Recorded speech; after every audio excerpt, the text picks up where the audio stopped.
bad friend choices are the ones that good memories are made from.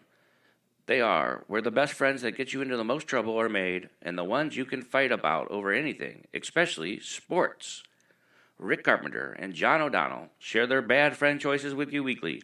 Join them to discuss, debate, and sometimes argue about current sports topics, along with a little sports history.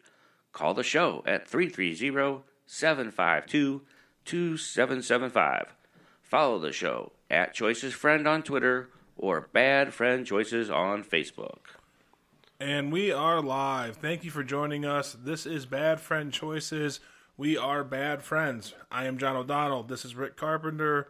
Welcome to the show. Today we've got Super Bowl coverage because we have to. We have Trevor Lane and highlights from the interview I did with him. And we have lots of NBA, NFL, NCAA, and whatever else comes up while we're here. Rick, how are you today? And what did you think of that Super Bowl? You know, I'm doing pretty good today. The more and more I look at the Super Bowl, the more I just go with everything we were talking about before, where experience did play a factor. I think if you really watch the game, Goff looked like a deer in headlights. He looked nervous out there. A lot of throws he didn't step into. But I think the story of the Super Bowl goes to how great of a coach Bill Belichick is. If there was any argument, there is none now. He is the greatest coach of all time. He game planned that first half, and he game planned everything perfectly. And on defense, he was stellar. It was just one of them things where he didn't let anybody. He took them completely out of the game. By taking the running backs out of the game, he put the pressure on Goff, and Goff was not ready for it. You know, I wonder if, first of all, let's talk about the legacy aspect. Did it really change anything in terms of the legacy of the New England Patriots? I don't know that it does. I don't think any differently now that they have 6, because they already had 5 as a unit. Now they've tied the Steelers. I guess that's something. But I don't know that it really changes my view of their legacy. I thought they were already the best dynasty there was in football. This doesn't change that for me. Does it change it for you? No, it doesn't change it for me. I'm sorry, even if they would have lost, Tom Brady's been to half the Super Bowls he could go to for his career. Even if you lose it, it's like, oh, well. I mean, someone had the argument with me the other day that Joe Montana is better than Tom Brady because he only went to 4 and only won 4. Well, Tom Brady went to 9 and won 6. No one else had a chance to go to 9 by themselves. That and Autogram, I think, went for 9, but that wasn't Super Bowl. Yeah, he went to championships, right. Yeah, right. And a lot smaller league, too. Yeah. Tom Brady, yeah, you're the GOAT, too. and that's interesting because I started to wonder if they lose this one and they go to 5 and 4, do we start to get into that LeBron James argument? Because one of the things that LeBron James gets knocked on is, yeah, you've been to a bunch, but you've only won a few. I think because they still would have been over 500, Tom Brady would have maintained that high stats. It wouldn't have started to hurt him yet. Right. So I think that he was okay even if they lost this one. The fact that they won, to me, doesn't change it. To the game itself, look, I think Jared Goff played well in the circumstances he was given. That Patriots defense, it was great. And he tried what he could. He was not helped by his receivers. They dropped a lot of passes, and that cost him a lot of yards and a couple of touchdowns. So I thought he played well. I know you don't, but I thought it was more about the Patriots than it was him. He missed a lot of open reads. Like he was definitely he looked young. He was looking straight at he was gonna throw to the hot route guy, whoever was his first read, because he missed a couple guys wide open in the middle of the field. He missed that one guy wide open down the middle. That's a touchdown. That's at least a 40-yard gain. But I just think that he was young, right? And you're looking at like, okay, if he gets back to another one, his feet are wet now, and he won't. That sack he took where he was down on his knees, we're sitting there like, just throw the ball away. Yeah. If you watched him play, he just looked like he wasn't quite ready. And it was like I said, Tom Brady woke up in the morning and said, okay, it's another day at the office. But Brady didn't look real good. It wasn't another day at the office, though. No, he struggled. That defense had him on his toes. The son of Bum Phillips, Mr. Wade Phillips, he not only rocked the tan leather jacket with the big cowboy hat, but he had something for Tom Brady. The interception early, yep, the pass rush, and really getting after Tom Brady over and over and over again. I thought they had a chance to win. One thing I'll say about the game, it was boring. And from the sense that it wasn't the 41-38 score that everybody thought it was going to be. But it was competitive. If you had jelly beans on this game, you were on the edge of your seat until the middle of the fourth quarter, which in the Super Bowl you want. Yeah, this game wasn't over until, 4 minutes to go in the fourth quarter. It was still a one-score game. And you're sitting there going, you're waiting for that one big play from the Rams or that one you're waiting for Goff to make that one huge mistake where the game would be over. But it was never over until 4 minutes to go. Right. And that was the cool thing about the game if you had jelly beans, like you said. I like jelly beans. I had some jelly beans. We ate some jelly beans for the 7th year in a row. This was something that myself, Rick, and our third host from Sports Brewing Company on SKORadio.com, we place a jelly bean wager every year on the Super Bowl. We are now 7 in a row, which is pretty amazing for us. We got Tom Brady beat, I think, there, so that's good. What did you think about the MVP? Me personally, we all thought it was Julian Edelman in the moment, but stepping back, I really think Sony Michel should have been an MVP. He had the game-clinching touchdown. He was the one that was the battering ram to run the clock down. I think it should have gone to him. I guess it was probably a Lifetime Achievement Award for Edelman. What did you think about the MVP to the extent that you care about that? Yeah, not a lot. Pick a defensive player. Pick one of the defense. You held them to 3 points. It's a record low for a Super Bowl. Pick a defensive player. Yeah, Hightower. Hightower could have easily won it. Devin McCourty could have easily won it. Jason McCourty could have easily won it. I think that you're right. There were plenty of opportunities for a defensive player to get the award. It usually goes to an offensive player, and Julian Edelman was great. But I'll say this. For all those catches that he had, most of them in the first half, score was still what it was. It was Michel that made the final score and then ran the game down to the end. Well, yeah, and for a receiver, the quarterback still got to get you the ball. Yeah. So my thing with the receiver, it wasn't like he broke a tackle, he made good plays, but it wasn't like he did it on his own. He still had, the ball was thrown right to him, and he pretty much went down when he got it.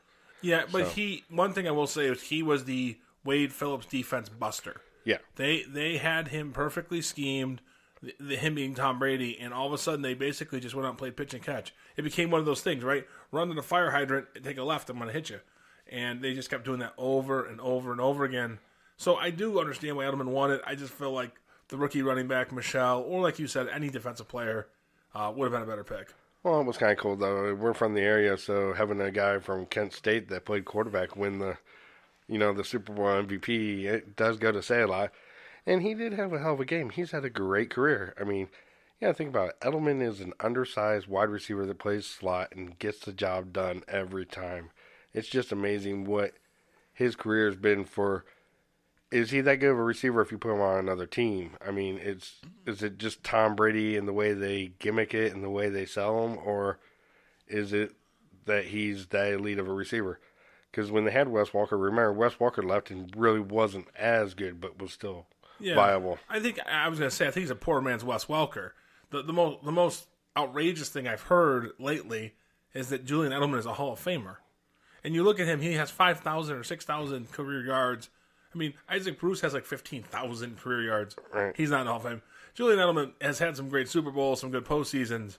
He is what he is. He's a very good postseason player who, if he gets into the Hall of Fame, it should be because he buys a ticket, not because he gets inducted. He's probably going to get in the Hall of Fame just because he's going with the Brady and Gronk and everybody else. There's no way. There's no way they're going to put a guy with 5,000 career yards in the Hall of Fame. There's just no way. Huh? No way. Isaac Bruce is 3 times the receiver he has. And Isaac Bruce also has a ring. Mm-hmm. He's not in. So he's going to be Omar Vizquel. He'll never see the Hall of Fame. Oh, ouch. Ouch. Larry Nance. Ouch. Oh, so wrong. So That's how it's going to be today. The other, it's like that every day. Get a sip of this pop real quick. And hey, just so you know, those of you who listen to this kind of thing, we have our Henry Hart's orange soda back, which will put us on our game. We suffered through some grape sodas, and it was not good. So drink the Henry Orange, and you will have a better radio show. The commercials, and I talked about this on my show, Cinder Block Sports. I want to talk about it here, too, because for me, this is the second year in a row that the NFL has gone, let's just say, touchy-feely. And it went from touchy-feely last year to political. And I'm not going to get into which side of the debate, was had and where I come out. That's not important. Here's what's important. I don't watch sports. I don't watch movies. I don't watch TV for that kind of crap. I watch it to escape that kind of crap because I got to deal with it on a daily basis. I'm pissed that the NFL is tone deaf to that message. We are here for escapism. We are here for the game. We are here for fun. What did you think of the commercials? What was your take on kind of what they did? And did you enjoy any of the commercials? And you can make it light if you want to, but I'm kind of pissed at what the NFL did here. Like the only commercial I saw that I really liked was the football commercial where it was the 100. I love that commercial. It looked like all the guys had a blast making it. It was great and it wasn't political. Look, if I want to watch politics, I'll turn on, Fox News, MSNBC, CNN. I'll turn on one of them news channels and I'll get my news that way. I don't want to see people doing protests. I don't want to see people's political views. I want to watch a football game. If I wanted to watch political stuff, I could turn on CNN. I could turn on whatever the news channels are, and I could see their political views. I really don't want to see them during a football game. I want to enjoy a football game. I don't care about the players' personal opinions about politics. I don't care about the owner's opinion about politics. That's honestly why I thought everybody pretty much why I had a problem with the knee. It's not the time or place. You're there to entertain and you're putting on a show. I don't want to hear your political views. And that was a confusing thing for me. The NFL had moved away from the political sphere. Now, let me be clear. They don't control what these marketing programs do. I know that Coca-Cola, they let off the Super Bowl with their message of inclusion. And I also want to be very clear. These are messages we have to talk about. Social justice, inclusion, diversity. Yes, these are important topics, but not for my football game. Not for a sport. It's not even a sporting event. It is an event. You have people trained on these commercials that would never be watching these football games, and you're really inundating them with a social message that I just don't think is the right time or place. Well, I mean, if you look at it in years past, you'd be voting on your favorite commercial at the end of the game, or everybody would talk about that one commercial the next day. Did anybody talk about any of the commercials? I saw no Funky Monkey Baby commercials. No, I mean it was a joke. Then the whole time you're sitting there, and I think I looked at you and I go, they paid these guys like millions of dollars to put these commercials together for like 5 minutes for 30 seconds. The next thing I know, I'm getting someone's political view. Yeah, it was just too much, and also bad was the halftime show. I really don't care about the halftime show. For me and for you, I think that's kind of our rest time because we are playing our jelly beans and we are kind of doing other things during the game, so we don't really watch the halftime show. But I also want to say this. They had a local rapper there. I don't want to use his name because I don't want to give him any publicity, but we'll call him Voldemort. Voldemort gets on the stage, uses a racial slur, and then every word that is not and, or, but, or if gets censored because he doesn't have the ability to rap without swearing or cursing. The NFL has to be better than that. The NFL has to know this guy's style, and they have to control him. They didn't, and it made an already bad halftime show just horrible. Well, and the NFL screwed up the halftime show several times. I mean, that's why they always try to find some middle of the road. Like next year, we're probably going to see a choir up there, right? Because, what was it, after Janet Jackson? Who was it? It was horrible. It was like the Rolling Stones or something. They were up there with canes and 90 years old trying to sing a song. You say, I can't get no satisfaction. It's like, well, your Viagra's out. Let's go cut to commercial.